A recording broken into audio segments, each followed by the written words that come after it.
오늘 저는 깨어있는 재림신자라고 하는 제목으로 하나님의 말씀을 좀 나누고자 합니다. 여러분, 잠을 안 자고 주무신 적이 얼마나, 이 잠을 안 주무시고 버틴 그 시간들이 얼마나 되시나요?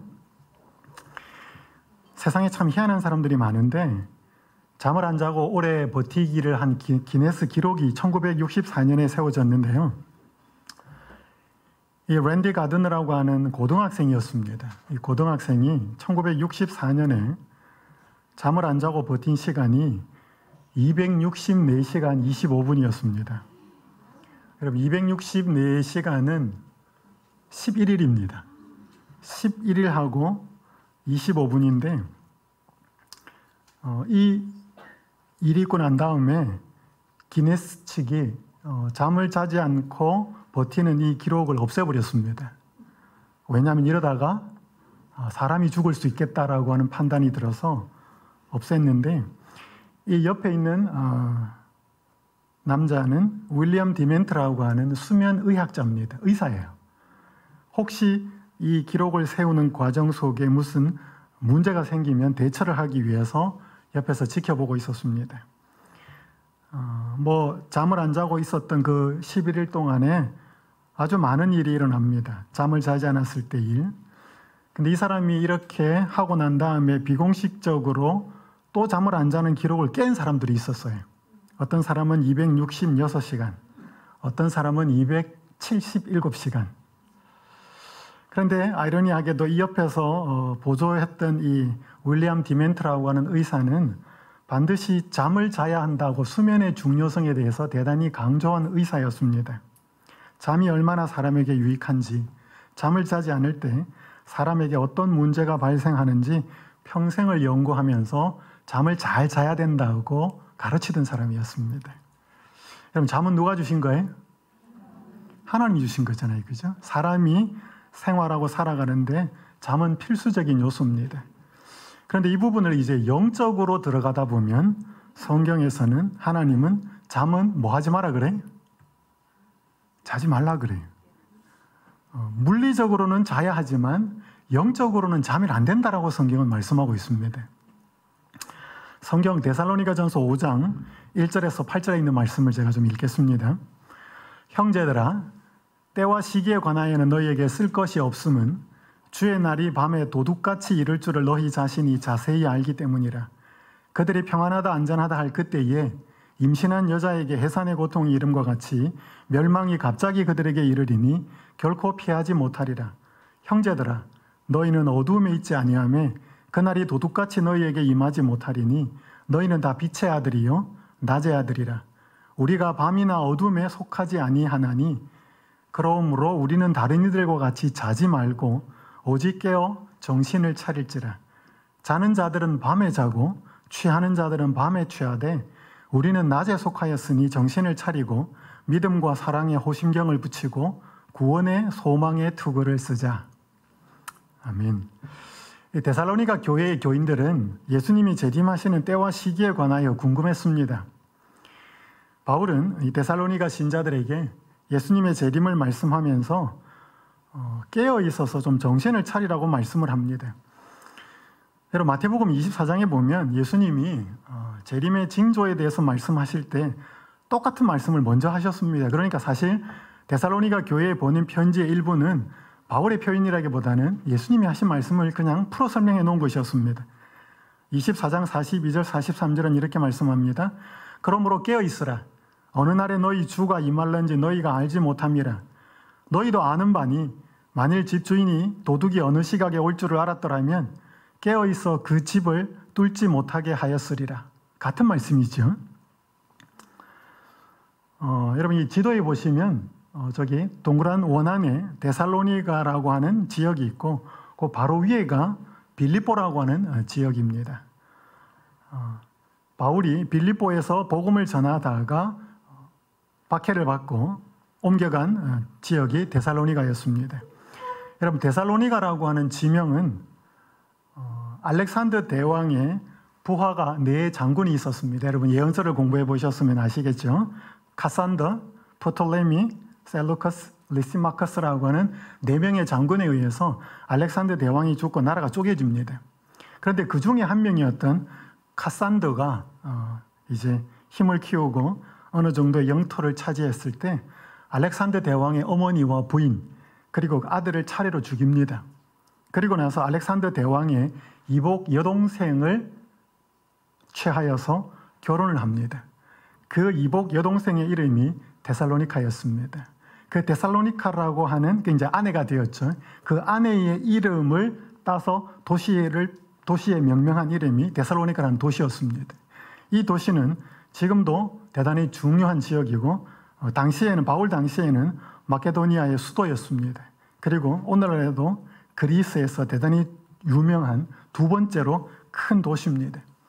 바울이 빌립보에서 복음을 전하다가 박해를 받아서 데살로니가로 가게 되었는데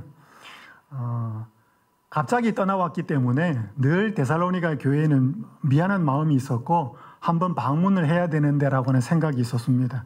하지만 가지를 못했고 디모데를 보냅니다. 디모데를 보내어서 그들이 신앙생활을 잘하고 있다는 소식을 듣고 기쁨으로 바울이 편지를 썼는데 그것이 데살로니가 전서였습니다.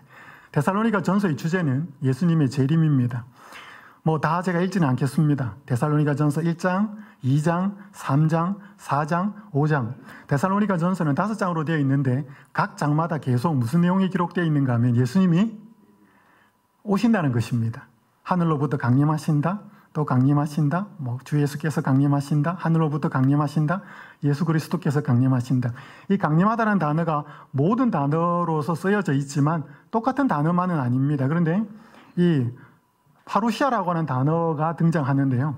이 파루시아라고 하는 단어는 그 당시 바울 당시 사람들에게 어떤 의미로 쓰였는가 하면 당시 높은 신분을 가진 사람들이 어떤 지역이나 장소를 방문하는 것을 표현한 공식 용어였습니다. 특별히 그 중에서 왕이나 황제가 어떤 지방을 방문하는 것에 대한 공식 용어였습니다. 그러니까 이 단어를 바울이 가지고 와서 누가 오시는 것으로 설명하는 거예요? 예수님이 오시는 것으로 당시 사람들에게 편지를 쓴 것이지요. 자, 그러면서 바울은 데살로니가 교회에게 예수님이 재림하신다라고 말씀하면서 이제 깨어있는 부분에 대해서 말씀을 합니다. 저는 오늘 깨어있어야 되는 이유가 무엇이고 깨어있다는 의미가 무엇이고 깨어있는 사람들이 사는 삶의 모습에 대해서 간단하게 좀 살펴보도록 하겠습니다. 아까 제가 읽었기 때문에 다시는 읽지 않겠지만 여기 왜 깨어있어야 되는지에 대해서 2가지를 설명합니다. 예수님이 오시기 때문인데요. 여기 예수님이 어떻게 오신다라고 2가지를 비유하고 있는가 하면 빨간 글자를 한번 보시면 주의 날이 어떻게 이름 같다? 밤에 도둑같이 임한다. 밤에 도둑같이 임한다는 말은 언제 올지를 모른다는 뜻이지요.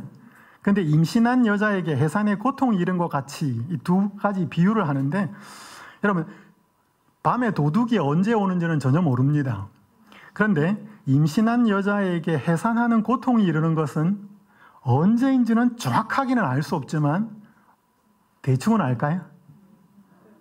대충은 압니다. 왜냐하면 여자분들이 아기를 가지면 적어도 한 280일 그리고 이제 출산을 할 때 되면 어느 시기를 감을 잡을 수 있죠. 정확하게 찝을 수는 없어도 어느 정도 근처에 가면 알 수 있다는 거죠.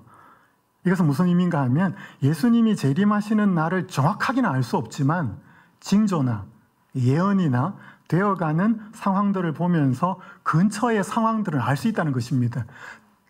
정확한 날짜는 모르지만 전혀 모른다라고 할 수는 없는 것이지요. 여러분 혹시 집에 도둑을 맞아본 적이 있으십니까? 그런 분도 계실 거고 안 그런 분도 계실 건데 저는 2006년도에서 2008년도에 제가 SA36 외국학원에서 목회를 할 때 그곳에 있는 선교사들을 리크루팅 해오라는 이제 업무를 받고 제가 케이프타운에서 3년을 살았습니다. 이게 제가 살았던 집인데요. 어느 날 이제 학원 본부에서 연락이 와서 그곳에 있는 초등학교와 연관을 해서 우리 주니어 아이들을 좀 어학연수를 시키고 또 신앙교육도 하고 그런 프로그램을 좀 만들면 좋겠다라고 하는 제안을 받고 전직 SDA 우리 학원의 교사 출신인 한 목회자를 만나서 학교 몇 군데를 소개받고 한 학교에 가서 교장 선생님하고 아주 여러 시간들을 이야기하고 집으로 돌아왔습니다. 집으로 돌아오니까 그림을 좀 저쪽이 이제 백야드로 뒤뜰로 들어가는 문인데 저게 뜯겨져 있었습니다. 남아공은 여러분 되게 치안이 안 좋습니다. 제가 살 때. 제가 지금도 뭐 치안은 별로 좋지 않을 텐데 제가 살았을 때 한번 뉴스를 보니까 대통령 궁이 틀렸다라고 그렇게 뉴스가 나왔습니다. 그러니까 대통령이 사는 곳은 그래도 치안이 좋을 텐데 대통령 궁이 틀렸으니까 일반 다른 지역은 뭐 치안이 어떤 거는 아시겠죠, 그죠? 그래서 이제 돌아가 보니까 집 뒤로 가 보니까 집 뒷문도 뜯겨가지고 뭐 집안에 난장판이 돼 있었습니다. 전 태어나서 처음으로 도둑을 맞아봤습니다. 집에. 그때 제가 느꼈죠. 만약에 제가 이 집을 비웠을 때 집에 도둑이 올 줄을 알았다 그러면 비우지 않았겠지요. 특별히 밤이라 그러면 더 그럴 것입니다. 도둑이 오는 시간은 전혀 알지 못하지요. 예수님이 오는 시간을 전혀 알 수 없습니다. 그렇지만 아까 말씀드린 것처럼 해산한 여자에게 해산 고통이 임하는 것은 전혀 모르지는 않죠. 시기는 어느 정도는 알 수 있다는 것입니다. 작년 11월 달에 수능 시험이 있었는데 1교시 시험이 한창 진행되던 9시 43분 시간에 한 수험생이 자신의 SNS에다가 사진 2장을 올렸습니다. 하나는 수험표였고 다른 하나는 알람이 맞추어진 휴대폰을 캡처한 사진이었습니다.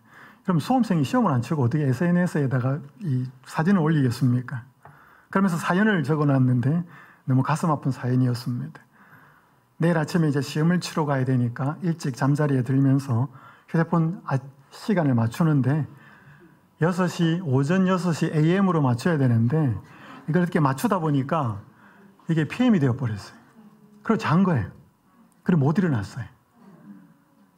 그래서 다른 학생들이 시험을 치는 시간에 시험을 치지 못하고 1년 동안 공부한 것들이 헛수고가 되었다면서 이 사진을 이렇게 올리면서 안타까운 사연을 제가 보게 되었습니다. 여러분, 사람이 때를 잘못 맞추면 굉장히 큰 문제가 발생할 수 있습니다. 그러나 하나님께서는 구속의 일을 진행하시는데 전혀 때와 관련되어서는 실수하지 않으십니다. 여러분, 갈라디아서 4장 4절에 보면 예수님은 이 땅에 오실 때 어떻게 오셨다 그래서요? 때가 참에 여자에게서 여자의 후손으로 이 땅에 오신 것을 설명합니다. 여러분, 예수님께서는 다니엘 9장에 예언된 대로 때에 맞추어서 십자가에 달려 돌아가십니다. 그리고 때에 맞추어서 사흘 만에 부활하시지요. 때에 맞춰서 하늘로 승천하십니다. 때에 맞추어서 지성소 봉사를 시작하셨지요. 여러분, 분명히 예수님께서는 때에 맞추어서 그분의 지성소 봉사를 끝내실 것입니다. 그리고 분명히 때에 맞추어서 이 땅에 다시 오실 것입니다. 왜냐하면 그분은 때에 맞추어서 구속의 사역을 진행하기 때문입니다. 그렇다면 재림신자는 적어도 예수님의 재림을 기다린다라고 하는 신자들은 정확한 그때는 알 수 없어도 징조와 예언의 시간표를 통해서 마치 해산한 여자가 언제쯤 내가 이제 아기가 나올 상황이어서 병원에 가야 되는지를 어느 정도 짐작하면서 준비하고 살아야 하는 것처럼 그렇게 살아야 된다는 것이지요. 그래서 첫 번째, 깨어 있어야 하는 이유는 예수님께서 언제 오실지를 모르고 하지만 근접한 상황들은 알 수 있다는 것이 성경의 말씀입니다. 중요한 것은 이제 깨어 있다는 의미입니다. 자, 여러분, 깨어 있다는 것이 무슨 뜻인지를 좀 한번 생각해 보시면 좋겠습니다. 여기에 바울이 빨간 9절에 6절에 다른 이들과 같이 자지 말고 오직 깨어 정신을 차릴지라라고 하는 앞뒤 구절 속에 문맥 속에서 어떤 의미의 구절들이 계속 반복되는가 하면 너희는 어두움에 있지 않다. 너희는 다 빛의 아들이고 낮의 아들이다. 우리가 밤이나 어두움에 속하지 않았다. 또 8절에 우리는 낮에 속하였다.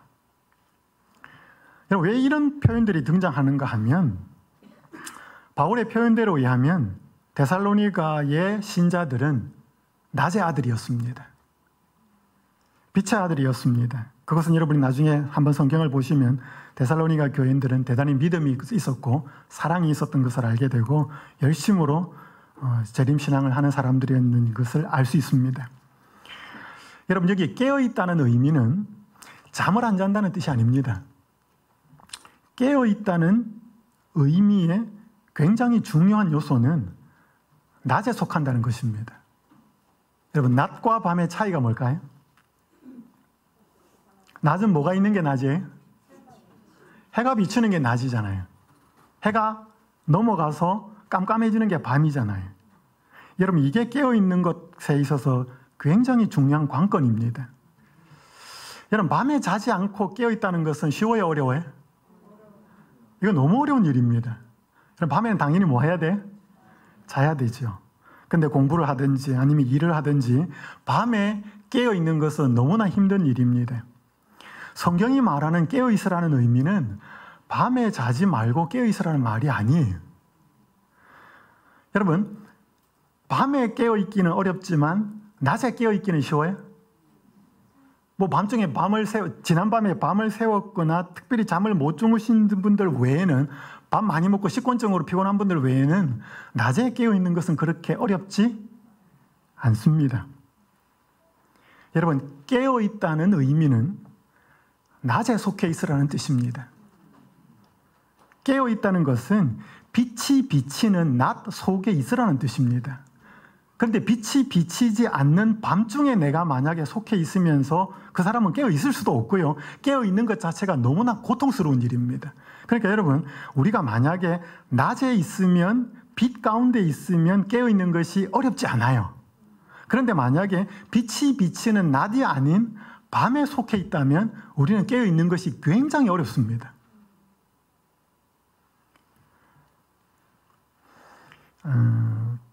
저는 오래전에 이 책 한 권을 보면서 깨어있다는 의미에 대해서 좀 깊은 생각을 하게 되었습니다. 여러분, 이 유미유동이라는 책인데요. 유미라는 말은 미국에 유학 간다는 뜻입니다. 유동이라는 말은 애들이라는 뜻입니다. 그러니까 미국 청나라 정부에서 아이들을 미국에 유학 보낸 스토리예요. 이 과정을 진행한 사람이 누구였는가 하면 룽홍이라는 사람이었습니다. 1872년에서 1875년 사이에 1년에 30명에서 120명을 유학을 보냈는데, 계속 유학을 보낼 계획이었는데 그렇지 못하고 중국의 내에 정세가 바뀌는 바람에 그 프로젝트를 계속 진행할 수가 없었습니다. 근데 이 룽홍이라는 사람은 어릴 때 마카오하고 홍콩에 살았습니다. 어릴 때 미국에서 온 선교사 학교에 다녔습니다. 성경도 배우고 영어도 배우고, 거기에 있는 선교사 한 부부가 선교 기간이 끝나면서 미국으로 돌아갈 때가 되었습니다. 그때 룽홍이 똑똑했고 친했기 때문에 선교사 부부가 제안을 합니다. 우리 딸아, 미국 가지 않을래? 그래서 따라갑니다. 그래서 최초로 중국인으로서 미국의 예일 대학을 졸업합니다. 이게 이제 19세기 후반부였습니다. 그때 이제 미국도 그렇고 유럽도 그렇고 산업혁명으로 인해서 엄청나게 이제 국가나 사회가 변하던 시기였습니다. 그러면서 그 미국에서 선진 학문과 선진 기술을 배워온 거죠. 본 거죠. 그리고 공부를 마치고 들어옵니다. 그리고 마카오에서 비즈니스를 해서 돈을 많이 벌었습니다. 그런데 이 사람은 자기가 돈을 많이 벌어서 자기 한 몸 잘 먹고 잘 살기를 원치 않았습니다. 그래서 이 중국에 있는 간부들 또 높은 사람들을 만나서 우리가 미국의 선진 문물과 기술을 받아들여야 된다고 아무리 이야기를 해도 먹혀 들어가지가 않았습니다. 왜냐하면 그때 중국은 유럽하고 전쟁해가지고 1차, 2차 아편 전쟁으로 인해서 너무나 혼란스럽고, 그 중국 안에서는 태평천국의 난이라든지 이런 것들로 인해서 힘든 상황 속에서 고위 이 관리들은 부정부패로 자기 이속만 채우고 있었기 때문에 전혀 먹혀 들어가지가 않습니다. 근데 이 책 보면 이 한 책의 제목의 소제목이 뭐냐 하면 깨어있는 자의 고통이에요. 이 사람은 굉장히 힘들어합니다. 왜냐하면 우리 중국이 내가 공부하고 보았던 그 새로운 기술과 학문과 문물을 받아들이면 지금과는 다른 삶을 살 수 있는데 이걸 받아들여야 되고 자기는 그렇게 하고 싶은 거죠. 근데 막힙니다. 그게 계속 막혀서 이 사람이 어디로 방향을 트는가 하면 어린아이들에게 초점을 맞춥니다. 어른은 희망이 없고 어린아이들을 교육을 시켜서 거기 가서 배우게 와서 중국을 바꾸자. 대단히 애국자였습니다. 그래서 자기가 가진 모든 돈이나 이런 것들을 여기다 투자를 합니다. 나중에 이제 어느 정도 시간이 지난 다음에 이 아이들이 돌아오는데 이 룽홍이 세운 프로젝트는 절반만 성공합니다. 만약에 이 프로젝트가 성공했더라면 중국의 역사가 달라졌을 것입니다. 중국의 역사가 달라졌으면 세계 역사가 달라졌을런지도 모릅니다. 근데 제가 이 책을 보면서 느꼈던 게 왜 이 사람은 이런 삶을 살 수밖에 없었던가 하는 것이죠. 이거는 그 당시 룽홍은 그 시대에 다른 사람이 보지 못하던 것을 보고 경험했다는 것입니다. 전혀 그 중국 사람들이 본 것, 경험한 것을 자기들은 다른 세계를 경험하고 온 것이죠. 그러니까 여러분, 깨어있다는 것은 똑같이 보는 상태에서는 깨어있을 수가 없습니다. 그 사람이나 나나 생각하고 경험하는 것이 똑같은 상황이면 비슷한 삶을 삽니다. 그래서 여러분, 성경에서는 소경이 소경을 인도할 수 없다 그래요. 같이 못 보기 때문에. 그래서 소경을 인도하는 사람은 누구예요? 반드시 보는 사람이죠. 여러분, 양을 인도하는 사람은 양이 아니고 목자지요. 수준이 다른 것이죠. 차원이 다른 거죠. 그래서 여러분, 예레미야 같은 경우 왜 깨어 있을 수밖에 없었는가? 예레미야는 당시 남방 유다의 사람들이 보지 못하던 것을 하나님이 보여주셔서 보고 있었다는 거죠. 그러니까 남들이 보지 못하는 것을 보고 있어야 깨어 있을 수 있다는 것입니다. 다른 빛 안에 사는 것이지요. 여기 요한복음 1장 여러분이 잘 아시는 것처럼 참빛, 곧 세상에 와서 각 사람에게 비추는 빛이 있었나니. 이 빛은 누구죠? 예수 그리스도를 말씀하고 있습니다. 여러분이 잘 아시는 것처럼 시편 119편 105절 주의 말씀은 내 발에 등이요 내 길에 빛이니이다. 그러니까 결국 여러분, 오늘 우리가 만약에 이 빛 대신 그리스도 안이 아니고 빛 대신 생명의 말씀 안이 아니면 우리는 빛 속에 없는 것입니다. 그러면 어둠이지요. 그러면 그런 상태에서는 뭐 할 수 없다? 깨어있기는 굉장히 어렵다는 것입니다. 그러니까 만약에 우리가 깨어서 사는 것이 너무나 어렵다면 내가 낮에 속해 있는지 밤에 속해 있는지를 확인하셔야 합니다. 그러니까 낮과 밤을 확인하셔야 되지 내가 어디에 있는지를 확인하지 않고 그저 깨어있으려고 애를 쓰시면 굉장히 어렵다는 것입니다. 그러니까 우리가 밤에 잠을 안 자고 물리적으로 육체적으로 밤에 잠을 안 자고 깨어있는 것이 어려운 것처럼 영적으로도 내 상태가 예수님이라고 하는 빛 속에 생명의 말씀이라고 하는 빛 속에 내가 없으면 나는 그냥 자고 있는 것입니다. 그리고 그 사람이 혹 깨어있으려고 그러면 애를 쓰면 너무 힘들고 고통스럽다는 거죠. 이 거슬러 가야 되는 상황이기 때문에. 그래서 바울은 데살로니가 교인들에게 깨어있으라고 말하면서 너희는 빛의 아들이다. 너희는 낮에 속하였다. 밤이나 어둠에 속하지 않았다라고 말하고 있는 거죠. 역시 마찬가지죠. 그래서 우리가 깨어있다라고 하는 것은 잠을 안 잔다는 의미가 아니라 내가 빛 속에 있다는 뜻을 의미합니다. 얼마 전에 이번 6월 달이죠. 사모님들 연수가 있었습니다. 목회자들도 연수를 들어오시고 사모님들도 연수를 들어오셨습니다. 한 사모님이 안식일에 간증을 하셨습니다. 이 사모님이 목회를 나오고 젊은 분이었습니다.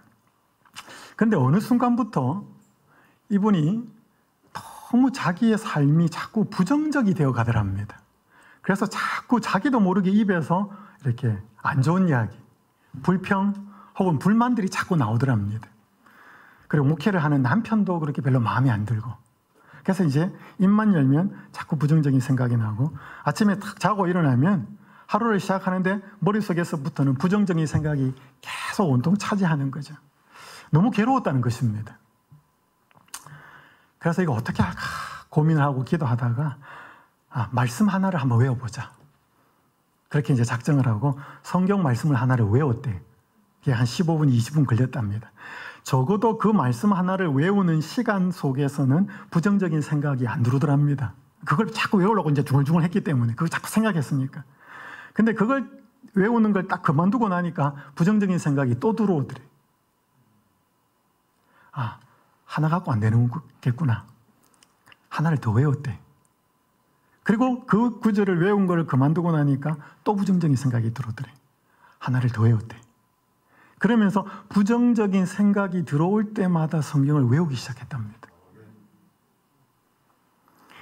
그러니까 처음에는 외울 때는 부정적인 생각이 안 들어오다가 외우는 것을 그만두고 일상으로 돌아가면 부정적인 생각이 또 가득 찼는데 이게 어느 정도 시간이 지나면서 말씀이 계속 돌아서 그 말씀이 생각나고 외우지 않을 때도 그 말씀이 자기를 돌아보게 하고 이러니까 그분의 간증으로 표현대로 한다면 자기도 모르게 어느 순간부터 부정적인 생각이 안 나더라는 것입니다.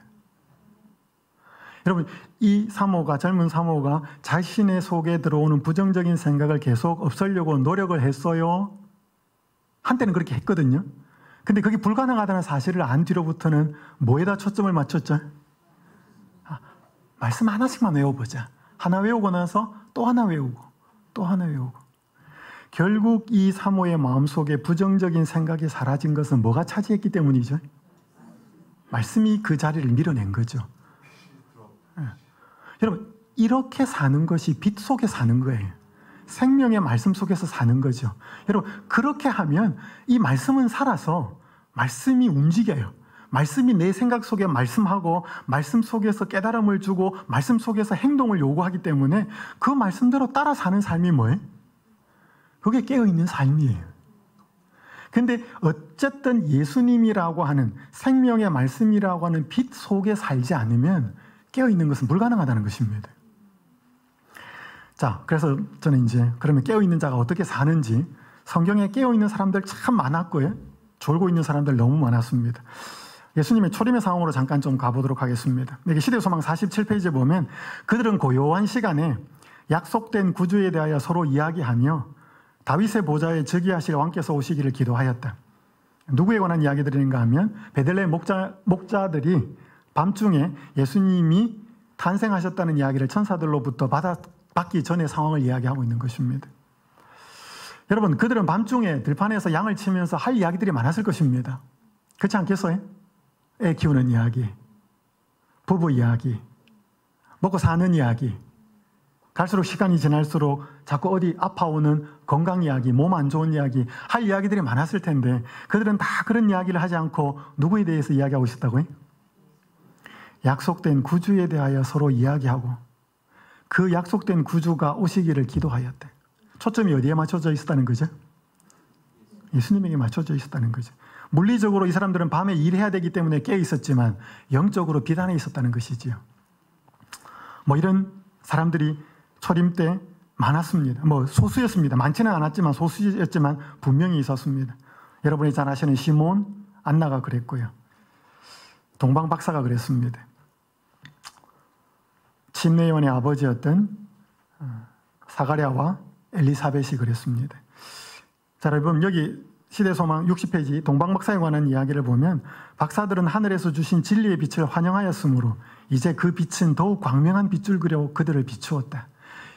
물리적으로 예수님이 탄생하신 것을 빛을 통해서 인도하는데 그들이 어디에 계속 노출이 되어 있었기 때문에 그게 가능했는가 하면 진리의 빛을 늘 삶 속에서 환영하고 살았기 때문에 물리적인 빛으로도 그들에게 비쳤다는 것이죠. 마치 이 사람들은 어떤 사람들이었는가 하면 이렇게 자석에 철가루가 붙듯이 이 좌석에 끌리는 사람들이었습니다. 자, 여러분 한 가지 좀 질문을 하나 드리겠습니다. 이 동방박사 이야기를 제가 조금 좀 드리죠. 여러분, 동방박사들이 예수님께 왜 왔을까요? 경배하러 왔죠. 여러분, 만약에 이 동방에서 온 박사들이 예수님을 경배하는 것이 목적이었다면 별은 이 동방 박사들을 어디로 인도해야 했을까요? 어디로 인도를 먼저 했었어야 돼요? 베들레헴, 예루살렘. 예수님이 어디서 태어나셨어요? 베들레헴에서 태어나셨죠. 그러니까 이 동방 박사들이 예수님을 경배하고 예수님의 탄생을 축하하고 황금, 유향, 모략 드려서 뭐 선물을 드리려는 것이 목적이었다면 이 별은 이 동방에서 온 세 사람을 베들레헴으로 인도를 해야 되죠. 그죠? 근데 어디로 인도하셨다고요? 예루살렘으로 인도하셨습니다. 이유는요? 여기 보니까 그들이 예루살렘에 왔기 때문에 일어난 현상에 대해서 설명합니다. 헤롯 왕과 온 예루살렘이 듣고 뭐한지라? 소동한지라. 그러니까 여러분, 동방 박사들이 예수님을 경배하는 목적도 있었습니다. 근데 하나님께서 별을 통하여서 동방의 박사들을 베들레헴으로 인도하신 것은 예수님을 경배하는 목적 이상을 이들에게 시키기 위해서였다는 것입니다. 그게 뭔가 하면 소란스럽게 만드는 거죠. 예수님이 탄생하셨음에도 불구하고 전혀 이해하지도 못하고 깨닫지도 못하고 있던 유대의 지도자들과 사람들을 들쑤셔 놓은 거죠. 다른 말로 하면 잠자고 있는 다수를 깨우기 위해서 깨어있던 소수를 사용하신 거죠. 여러분, 빛 가운데 사는 사람은 소수였습니다. 여러분, 교회 역사를 보거나 성경 역사를 보거나 다수가 깨어 있었던 적은 거의 없었습니다. 대부분 소수가 깨어 있었고 다수는 다 잤어요.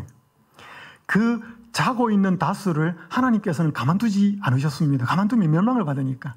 그래서 잠자고 있는 다수를 깨우기 위해서 하나님은 항상 누구를 쓰셨어요? 깨어 있는 소수를 쓰셨습니다. 동방박사가 그런 부류의 사람이었죠. 이방인이었든지 유대인이었든지.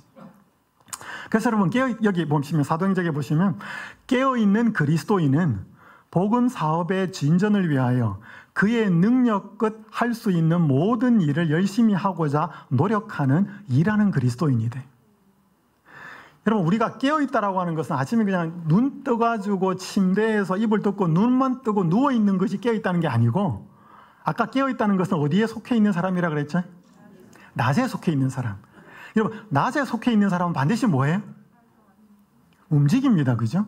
그 사람이 학생이라면 공부할 것이고, 그 사람이 직장인이라면 일터에 갈 것이고, 그죠? 뭐 주부라고 그러면 집안 일을 할 것이고. 어쨌든 간에 깨어있다는 것은 눈만 뜨고 가만히 있는 게 깨어있는 게 아니고, 낮에 속한 사람들은 자신에게 주어진 할 수 있는 일을, 여기 보시면 그의 능력껏, 뭐를 위해서? 복음 사업의 진전을 위하여 그의 능력껏 할 수 있는 모든 일을 열심히 하고자 노력하는 일하는 그리스도인이다. 여러분, 노아 깨어 있었습니까? 그 당시 잠자고 있는 다수를 깨우기 위해서 하나님은 노아를 부르셔서 방주를 짓게 하셨습니다. 북방 이스라엘에 잠자던 다수들을 깨우기 위해서 하나님은 깨어있던 엘리야를 사용하셨습니다. 하나님은 남방 유다의 유대 백성에 잠자고 있던 다수를 깨우기 위하여서 예레미야를 사용하셨죠. 하나님은 잠자고 있던 중세 시대의 다수를 깨우기 위해서 마르틴 루터라고 하는 한 사제를 사용하시죠. 근대 시대에 잠자고 있던 다수의 교회를 깨우기 위해서 하나님은 깨어있던 윌리엄 밀러를 사용하십니다. 여러분, 항상 보면 다수는 잤어요. 그런데 소수는 언제나 깨어 있었습니다. 남은 무리들. 그 사람들을 통하여서 하나님은 잠자던 다수를 흔들어 놓으셨습니다. 깨어나야 되기 때문에. 그래서 결국 자신이 깨어 있다면 빛 속에 살아서, 예수님의 빛, 말씀의 빛 속에 살아서 빛 속에 있는 사람은 반드시 하나님이 그들을 통하여 잠자고 있는 자들을 깨우는 일을 하고 계신다는 것입니다. 자, 그러면요, 한 가지 좀 물어보십시다. 스스로에게. 나를 하나님께서 사용하셔서 다른 사람들을 깨우고 계실까요? 아니면 누군가를 통하여 하나님은 나를 깨우고 계실까요? 누군가를 통해서 나를 깨운다면 나는 뭐하고 있는 상태지요? 나는 자고 있는 상태지요. 만약에 나를 쓰셔서 누군가를 흔들어 놓고 있다 그러면 나는 깨어있는 상태라는 것이죠. 이 관건은 어디에 달려있다고요?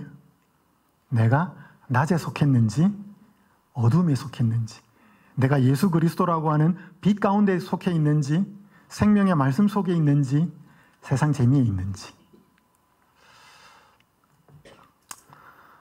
저는 이 전능자의 그늘이라고 하는 책을 읽으면서 굉장히 많은 도전을 받았습니다. 한번 좀 들어보셨습니다. 에콰도르 그 식인종 마을에 가서 아우카족에게 선교하러 갔다가 동료 4명과 함께 살해당한 그 짐 엘리엇이라고 하는 선교사와 그 동료 선교사 얘기 한번 좀 들어보셨죠? 뭔지 잘 모르지만 그 사람이 죽고 난 다음에 자기 부인이 그 장소에 들어가서 똑같은 선교를 합니다. 근데 자기 부인이 엘리자벳 엘리엇이 남편이 죽고 난 이후에 그가 평소에 남긴 글들, 일기들을 모아서 한 권의 책을 씁니다. 그 책을 출판을 하는데 그 책 제목이 전능자의 그늘이라는 책이에요. 그 책에 이렇게 기록합니다. 아버지, 저로 분기점 같은 사람이 되게 하소서. 제가 접하는 사람들을 결단의 기로로 이끄소서. 저는 직선 도로의 표지판이 되고 싶지 않습니다. 저를 갈림길로 삼아 주소서. 그리하여 사람들이 제 안에 계신 그리스도를 보고 어느 쪽으로든 하나를 택해야만 하게 하소서. 여러분, 이게 고속도로에 운전해 가다 보면 어디가 몇 킬로 남았다라고 이렇게 이정표가 있습니다. 그 이정표에 몇 킬로 남았다는 것을 보면 직선도로에서는 계속 보고 가죠. 그런데 어떤 때 가서는 갈림길이 나옵니다. 이쪽으로 가야 될지 이쪽으로 가야 될지 빠져야 될지 계속 가야 될지. 그래서 짐 엘리엇은 뭐라고 기도했는가 하면 자기를 보고 계속 가는 그런 이정표 말고 얼마 남았다라고 하는 이정표 말고 내 속에 계신 그리스도를 보고 자기가 살던 삶을 계속 살든지 아니면 전혀 방향을 바꾸어서 다른 길로 선택하는 그런 삶을 살게 될는지를 결정하게 하는 갈림길과 같은 사람이 되게 해 주십시오라고 하는 것이 이 사람이 살아있을 때 드렸던 기도였다는 것입니다. 여러분, 이 기도는 아무나 하는 기도가 아니고 빛 가운데 사는 사람만이 하는 기도죠. 그죠? 내가 얼마나 뭐 잘 되게 해달라 이런 기도가 아니라 하나님 저로 하여금 세상에 아무 생각 없이 사는 사람들이 내 속에 계신 그리스도를 보고 계속 살아야 되는지 아니면 다른 방향의 삶을 살아야 되는지를 결정하게 하는 그런 갈림길 같은 사람이 되게 해주십시오. 깨어있는 자가 드리는 기도였죠. 실제로 이 사람이 죽었을 때 미국 사회는 완전히 발칵 뒤집힙니다. 쓸데없는 짓 했다. 왜 그렇게 가가지고 그렇게 개죽음을 당하느냐. 그렇게 말하는 사람들도 있었습니다. 왜 그렇게 생명을 낭비했느냐. 그렇게 신문에 보도되는 것도 있었지만 그 당시 많은 잠자던 미국 내에 있는 그리스도인들은 굉장히 큰 도전을 받습니다. 저 젊은이들이 도대체 뭐가 아쉬워서 저렇게 생을 마감해야 되었는가. 그들의 죽음으로 수많은 잠자고 있던 미국의 그리스도인들을 흔들어 놓고 깨워놓는 결과가 일어났었죠. 여기 부조선지자 166페이지 이렇게 말씀합니다. 부도덕한 사람들에게서 결정적으로 분리되어 생명을 얻을 수 있는 한 탈출구가 있었다. 노아의 날에도 그러하였으며 롯의 때에도 그러하였고 예루살렘이 멸망하기도 하기 전에도 그러하였으며 역시 말세에도 그러할 것이다. 당신의 백성으로 널리 퍼진 죄악에서 떠나라고 명하시는 경고의 기별을 통해 하나님의 음성이 또다시 들린다. 그러니까 여러분, 이게 무슨 말인가 하면 노아의 날, 롯의 때, 예루살렘이 멸망하기 전, 이게 다 뭐냐면 멸망하기 때 전이라는 거죠. 그 전에는 반드시 뭐가 있었다? 그렇게 멸망당하지 않고 피할 수 있는 탈출구가 주어졌다는 것입니다. 그건 누구에 의해서 주어진 거예요? 깨어있는 자에 의해서 주어진 거죠. 그것을 듣고 돌이킨 사람도 있었고 그대로 같이 간 경우도 있었고. 그래서 노아의 날, 롯의 때, 예루살렘이 멸망하기 전에도 그러하였던 것처럼 역시 말세에도 그럴 것이다. 말세에도 이 땅에 이르러 오는 그 멸망과 심판의 날에서 멸망되지 않고 반드시 피할 탈출구와 피할 길이 주어졌다는 것이죠. 멸망당할 이유가 없다는 거죠. 그런데 그것은 누구를 통해서 전달될 거라고요? 깨어있는 자. 다수가 어두움 가운데 있지만 빛 안에 있으면 그 역할을 한다는 것이죠. 당신의 백성으로 널리 퍼진 죄악에서 떠나라고 명하시는 경고의 기별을 통해 하나님의 음성이 또다시 들린다. 만약 이것이 내가 들린다 그러면 혹 우리는 잠자고 있는 자일 수도 있고요. 만약에 내가 이 음성을 바라고 있다면 내가 있는 곳에서 최선을 다해서 사람이 듣든지 아니 듣든지 전하고 있다면 나는 깨어있는 자인 것이지요. 여기 한 분의 간증문을 제가 좀 읽어드리겠습니다. 이분은 정상인이었는데 사고로 인해 가지고 이 건강이 나빠지면서 시각장애인이 되었습니다. 한번 읽어드리겠습니다. 저는 3대째 재림교인이지만 제가 이렇게 전도에 열심을 내게 된 것은 사실 시력을 잃고 난 후입니다. 2010년에 녹내장이 시작됐는데 대수롭게 여기지 않았다가 치료 시기를 놓치고 말았습니다. 지금 왼쪽 눈은 전혀 안 보이고 오른쪽 눈에 시력이 조금 남아 있습니다. 시각장애인 2급과 3급의 경계에 있습니다. 전도지를 돌리러 나가면 집에 사람이 없는 경우가 많습니다.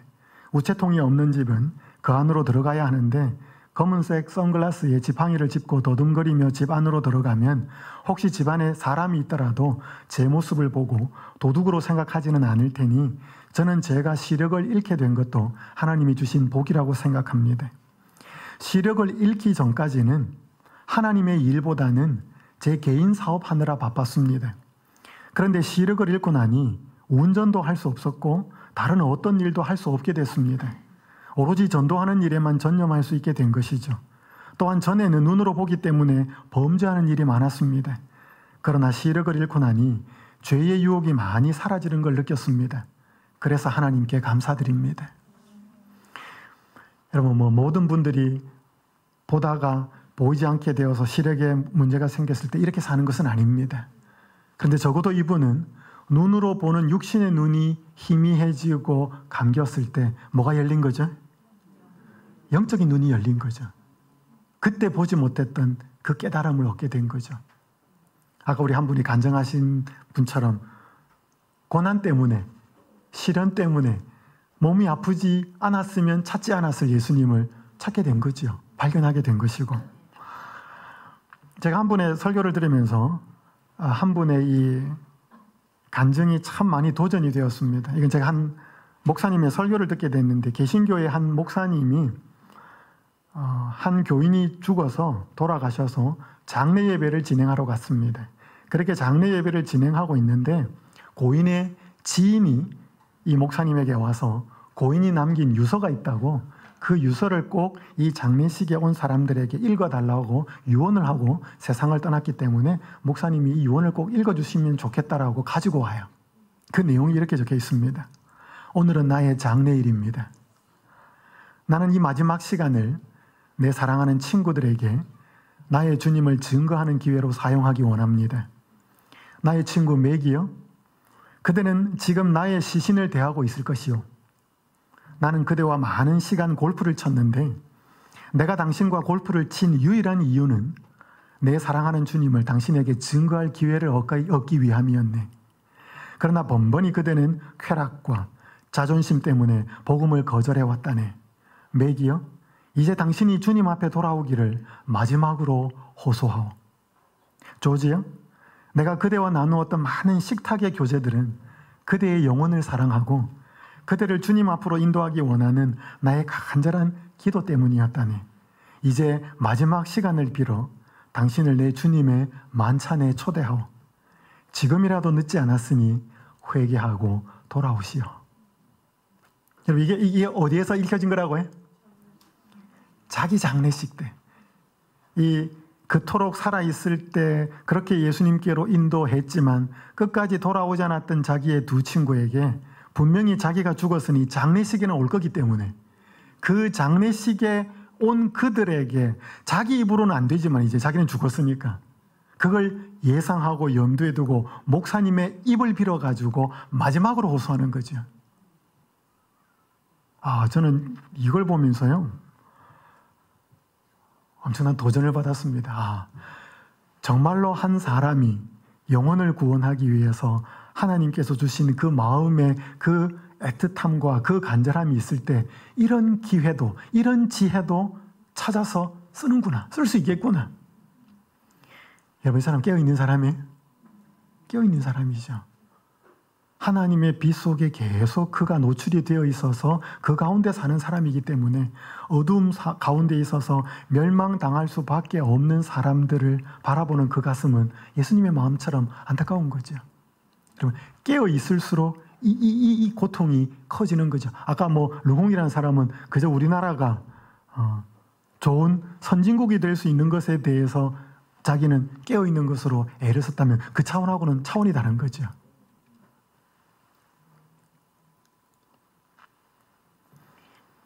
여러분, 이 미국에 가면 대총회에 가면 이런 그림이 있습니다. 이 그림이 굉장히 깁니다. 이게 거의 한 10m가 넘는 그림인데 이 그림을 그린 사람의 이름이 엘프레드 리라고 하는 사람인데 이 그림의 제목은 좁은 길의 그리스도예요.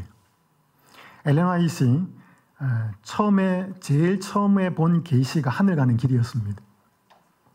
이게 쭉 적혀져 있는 이 길이 하늘 가는 길이고 가다 보면 저쪽에 가서는 사람들이 이제 길이 좁아지면서 떨어지기도 해요. 그리고 이 양쪽에는 이 재림교회의 수많은 역사적인 인물들, 살았던 사람들이 어떻게 그 인물들이 이렇게 되어 있습니다. 그리고 중앙에 예수님의 모습이 그려져 있는데요.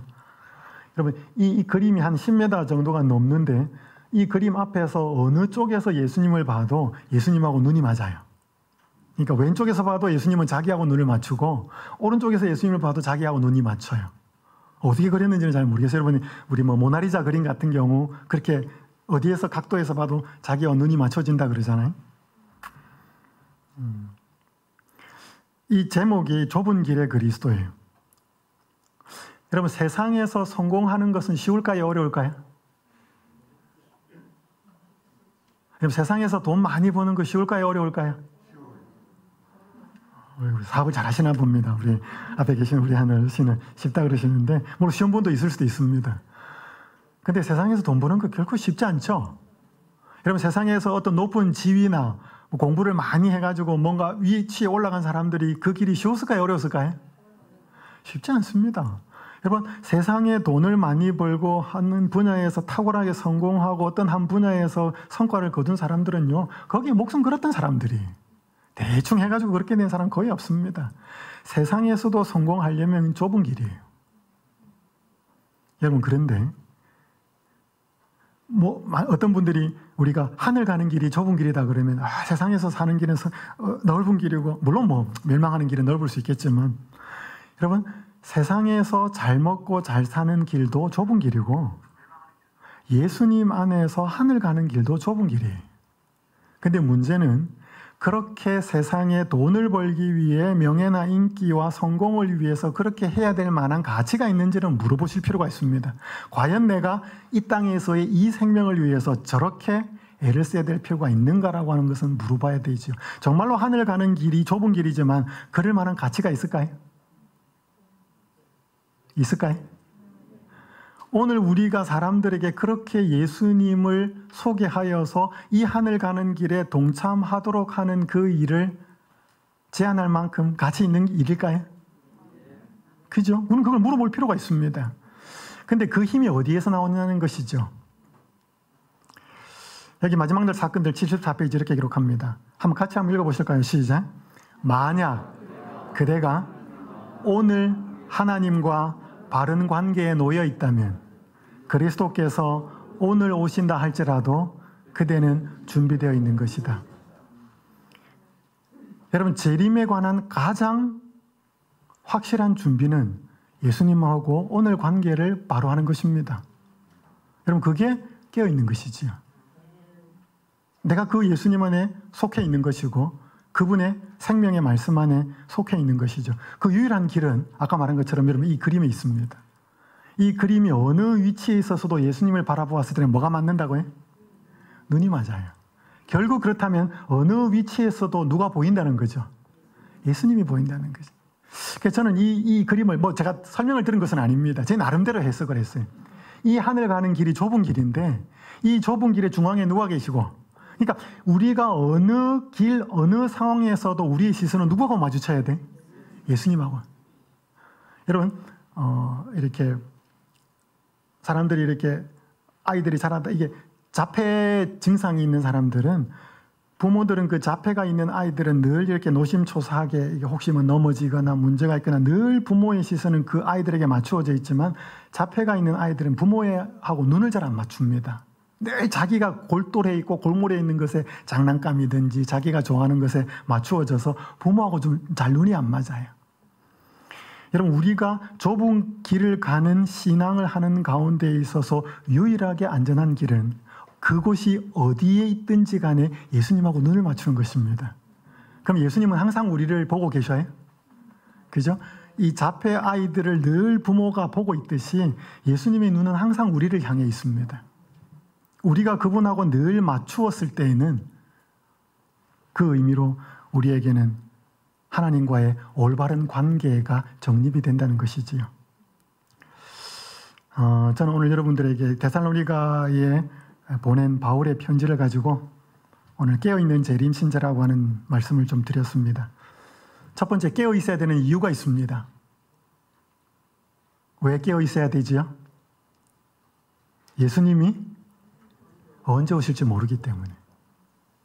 밤에 도둑같이 해산한 여자에게 해산 고통이 이른 것 같이.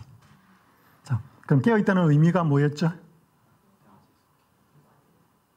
낮에 속하는 것입니다.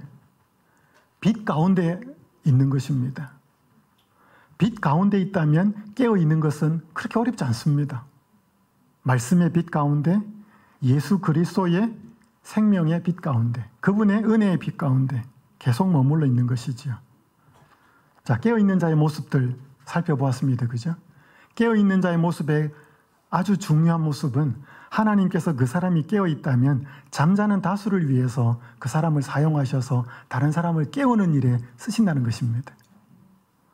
다시 한번 오늘 우리 자신을 한번 돌아보시면 좋겠습니다. 하나님께서 누구를 통하여 나를 깨우고 있는지, 아니면 나를 사용하셔서 누구를 깨우고 계시는지,